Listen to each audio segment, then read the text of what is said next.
Hey, Scarefest fans, this is Joe Lewis of Bonehead Weekly. And this week, I know I went a little blue last week talking about the Texas Chainsaw Massacre, the new one on Netflix. This one's going to be I'll keep it PG. So, in case Nicole is doing a possum video, she won't hear me cursing in the background. This week's movie is Antlers. Antlers is on HBO Max. I just loved it. It's produced by Guillermo del Toro, but it's actually one of the writers and the director is a guy named Scott Cooper. He directed Crazy Heart, which is a wonderful movie with Jeff Bridges. He won Best Actor for it. Black Mass, Out of the Furnace, Hostels, all good movies, all kind of slightly depressing. But Antlers takes place in Oregon in the mountains where this kind of Rust Belt town is decaying. People are doing meth.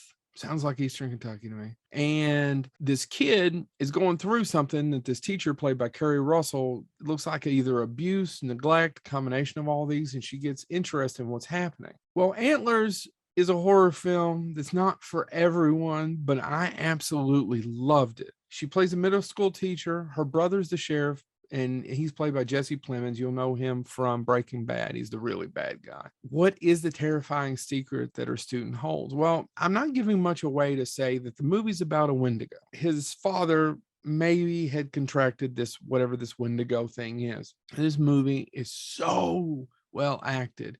The little boy is so heartbreaking, and he has a brother, and there's a scene in it, the two boys, the ones on the other side of the door, begging for the other boy to let him out, and it was heart-wrenching to me. And once again, I think I'm just getting middle-aged and soft, but I had such a hard time with it because it's so well done.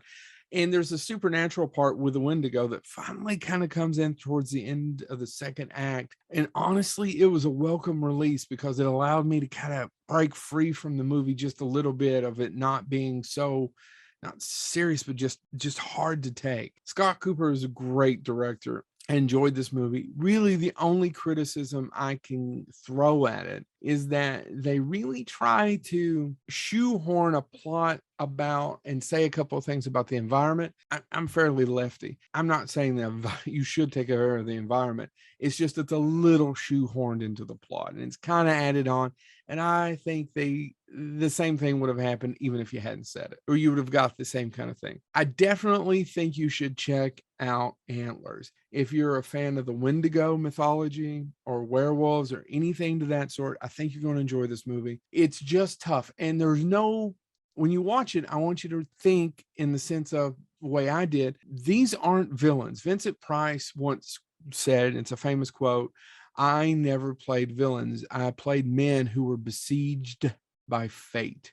And I think these people in this movie are besieged by fate. The ending, which the very last 10 seconds, basically, I didn't care for that as much, but it does say the same thing. You're besieged by fate. Sometimes you're thrown into situations that you really don't have any control over, and you have to do the best you can. I highly recommend Antlers. Like I said, it's on HBO Max. I enjoyed the hell out of it, but it's a dark, brooding film. It's not a lot of fun in the sense of woohoo, Resident Evil, but check it out. It's based on a story, on either a novella or short story, and I kind of think I may go back and read it. I enjoyed Antlers a lot. So this has been Joe Lewis of Bonehead Weekly. Check out Antlers. I hope you enjoyed it as much as I did.